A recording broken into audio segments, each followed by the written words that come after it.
দর্শক, আপনাদেরকে কোনো ধোঁয়াশায় না রেখে আগে সরাসরি জানিয়ে নিই, কোনো ভিন্ন বিষয় নয়। সেটা হচ্ছে যে বিএনপি, বাংলাদেশ জাতীয়তাবাদী দল বিএনপি তীব্র সম্ভাবনার সামনে তারা ক্ষমতায় আসছে, বা সাধারণ মানুষ সেটাই মনে করে। আর একেবারেই রাজনীতি থেকে উধাও হয়ে যাওয়া, আমরা উধাও হয়ে যাওয়াটাকে বলি।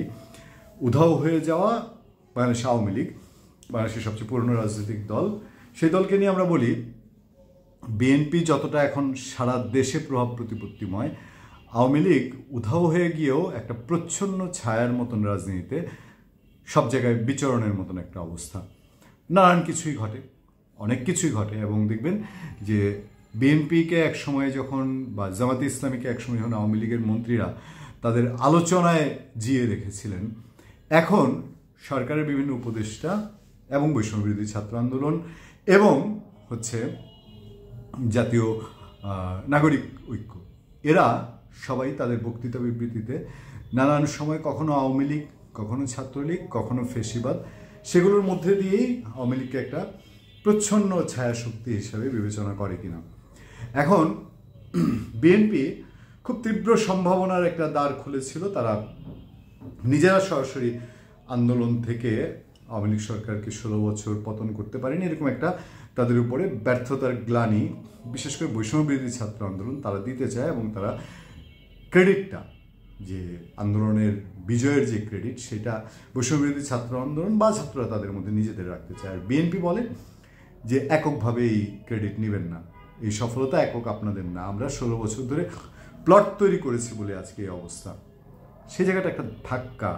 বিএনপির নিজেরও কিছু কর্মকাণ্ডের দোষ আছে। বিএনপি যদি না বলি, বলবো যে বিএনপির কিছু কিছু মানুষ, এবং সারা দেশেই, এটা নির্দিষ্ট কোনো জায়গায় না, সারা দেশেই ঢাকা সহ বিভাগীয় জেলা, বিভাগীয় শহর, জেলা শহর, উপজেলা শহর, ইউনিয়ন, ওয়ার্ড লেভেল পর্যন্ত কিছু কিছু সুবিধাভোগী, হাইব্রিড বিএনপি নামধারী, আবার কিছু অরিজিনালি বিএনপির সঙ্গে ছিল। কেউ কেউ বলে যে খাই খাই পার্টির দৌরাত্ম। এই ব্যর্থতা এবং বিএনপির সঙ্গে এতদিন যারা ছিল, জামাত ইসলাম, তাদের ক্ষমতার আগ্রহ, অন্যায় কিছু নেই, যে কোনো দলই ক্ষমতায় যেতে চায়, কিন্তু তুলনামূলক ফাঁকা ফিল্ড এবং সুবিধাজনক জায়গা থেকে।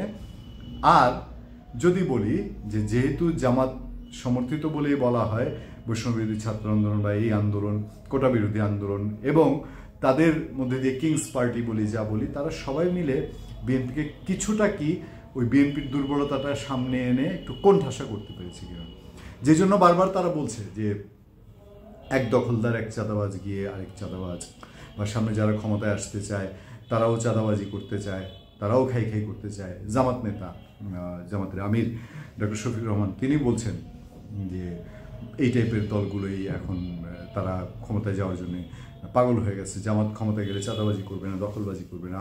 মিজানুর রহমান আজহারি, জনপ্রিয় ইসলামী বক্তা, তিনি বলছেন যে এক দল খেয়ে গেছে, আরেক দল খেতে চায়। এখন আরেক দল যে কোন দল, এটা কি বিএনপি না জামাতে ইসলামী নাকি অন্য কেউ, এটা তিনি পরিষ্কার করে দলের নাম বলেননি। এরকম পরিস্থিতির মধ্যে বিএনপি কি কিছুটা চাপে পড়েছিল বা চাপে আছে এখন? তারা কি মনে করছে যে যেই সাজানো বাগান তাদের ছিল, সেই সাজানো বাগানের ফুল সব তাদের নাও থাকতে পারে? এবং সেই জন্যেই আমরা ক্লিয়ারলি বলছি, এখনও কোনো সুনির্দিষ্ট তথ্য নেই, কিন্তু আলোচনাটা জোরালো আছে, বিশেষ করে সোশ্যাল মিডিয়ায়।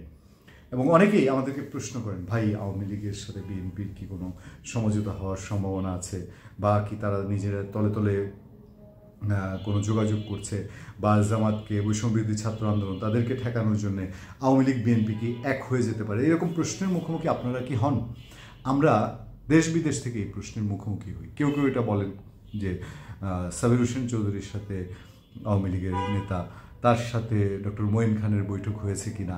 কেউ কেউ বলেন লন্ডনে কি সাবেক পররাষ্ট্রমন্ত্রী হাসান মাহমুদের সঙ্গে বিএনপির হাইকমান্ডের কোনো বৈঠক হয়েছে কিনা। এরকম অনেক প্রশ্নের মুখোমুখি আমাদের হতে হচ্ছে, এবং এগুলোর কোনো সঠিক ভিত্তি আমরা কোথাও খুঁজে পাইনি, কোথাও নিউজ টিউজও সেরকম হয়নি কোনো আলোচনা। কিন্তু দেখবেন যে একটা আলোচনা আছে, এটা একেবারে আতিপাতি সমর্থক থেকে শুরু করে বড় বড় অনেক লেভেলে, যে এরকম কি কোনো সম্ভাবনা আছে কিনা। 1/11-এর সময় আওয়ামী লীগ বিএনপি এক হয়ে গিয়েছিল, এরশাদ বিরোধী আন্দোলনের সময় আওয়ামী লীগ বিএনপি এক হয়ে গিয়েছিল। তো এক হওয়ার যেহেতু নজির আছে, এক না হওয়ার নজির আছে কিনা। আমরা এইটুকু শুধু বলতে পারি যে আমাদের পর্যবেক্ষণ ও আমরা যা দেখছি বর্তমান যে বাস্তবতা, সেই বাস্তবতা এই সম্ভাবনা বোধহয় ক্ষীণ বললেও হবে না, নেগেটিভের দিকেই বেশি। কারণ বিএনপির যারা আছেন তারা অন্তত রাজনীতির মাঠে যত বিচরণ করছেন, বক্তৃতা বিবৃতি খেয়াল করলে দেখবেন আওয়ামী লীগকে তারা ছাড় দিয়ে ছেড়ে কোনো কথা বলছেন না। বারবারই তারা শেখ হাসিনার অত্যাচার নির্যাতন বা আওয়ামী লীগ সরকারের অত্যাচার নির্যাতন এবং তাদেরকে প্রতিরোধ, তারা যেন আর রাজনীতিতে না মানে ওইভাবে না আসতে পারে। যদিও আওয়ামী লীগ নিষিদ্ধ হোক এটা বিএনপি চায় না, আবার মাঝে কিন্তু এরকম রিপোর্টও হয়েছে আওয়ামী লীগ নির্বাচনে থাকুক, এটা বিএনপি চায়। এ নিয়ে আমরা ভিন্ন কন্টেন্টে আলোচনা করবো, আরও করেছিও কিছু এর মধ্যে, বাদ বাকিও আপনাদের সামনে তুলে ধরবো। কিন্তু বাস্তবিক অর্থে এখন পর্যন্ত এমন কোনো স্টেপ কেউ দেখাতে পারবে না যে বিএনপি আওয়ামী লীগকে ছাড় দিতে চায়। উপরন্ত আমরা যা দেখেছি যে ধরেন আপনার এই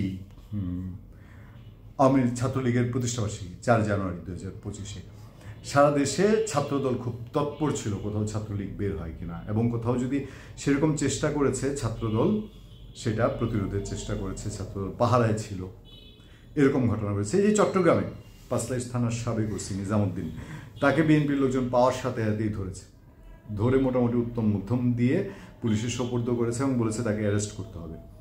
এবং অভিযোগ হলো যে এই সাবেক ভারপ্রাপ্ত কর্মকর্তা নিজামুদ্দিন তিনি বিএনপির উপর তীব্র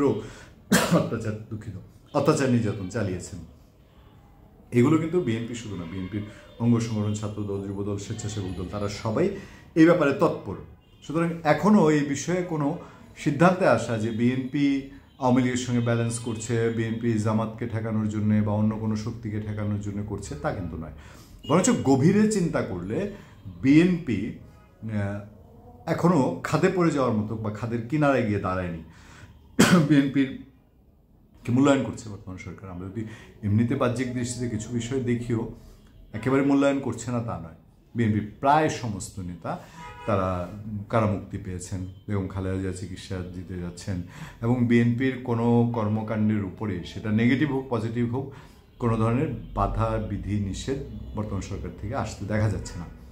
ফলে আওয়ামী লীগের কাঁধে বিএনপির সর হতে হবে, সেই দিন বোধহয় অনেক দূর। ধন্যবাদ সবাইকে, ভালো থাকবেন, সুস্থ থাকবেন, আবার দেখা হবে, আবার কথা হবে আপনাদের সাথে। সবসময় আমি আতিক রহমান, পূর্ণিয়া।